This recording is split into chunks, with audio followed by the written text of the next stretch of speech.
Funny enough, a few weeks ago, I kind of recorded a video that wasn't going to put out. I was going to reshoot it, but I never had the time to reshoot it. And I was chopping it up with some of my graphic design friends, and we were wondering what is the future of like graphic design education, and graphic designers. And obviously, with all this AI stuff, everybody's On saying a it's Facebook going to page, take right? your job, blah, blah, So blah. with the dawn of Photoshop and software on the computer, it now brought a new dawn of accessibility that could include people like me eventually into the field of graphic design, because anybody with a computer and $400 could get their hand on Photoshop and try a little something, right? Before you would have to go into school, you would have to be introduced, you would have to be mentored and stuff like that. So that also propelled graphic design and the term Photoshop and airbrushed into the vernacular of society, and it became a household name, right? Oh, that's been Photoshop. That's been Photoshop. You just kind of say for anything that's kind of been altered, right? Digitally altered. It's been Photoshopped.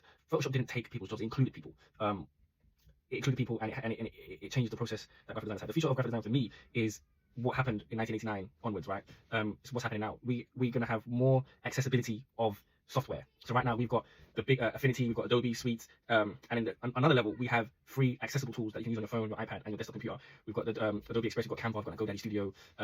These are apps that are very powerful that you can use to essentially have some of the features of these powerful desktop apps on your phone, right? And most of them have got templates in them. These are going to evolve and become more widely available. And now the consciousness of like the principles of graphic design are even more known in society now by regular people who have no idea what graphic design really actually is, right? Because of these apps.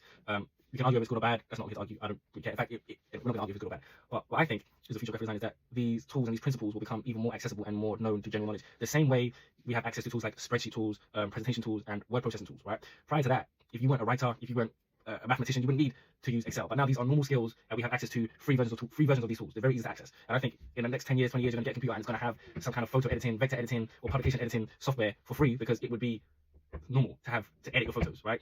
On your desktop, on your laptop, on your iPad, and have these free tools. And the culture of graphic design, the principles. I'm not saying everyone's going to be a graphic designer the same way. Just because you use Microsoft Word doesn't make you a professional writer. But we have all become better writers for having access to these tools, because these tools will go wrong and etc. etc. But we can now all write, right? We can now all read because we have access to books in so many different ways and stuff like that. We can now all use Excel. If you can't use it, you can find tutorials how to use it, etc. So I think the future of graphic design is it becoming more inclusive and it's not exclusive, right? Inclusive and becoming part of the general societal vernacular and skill set.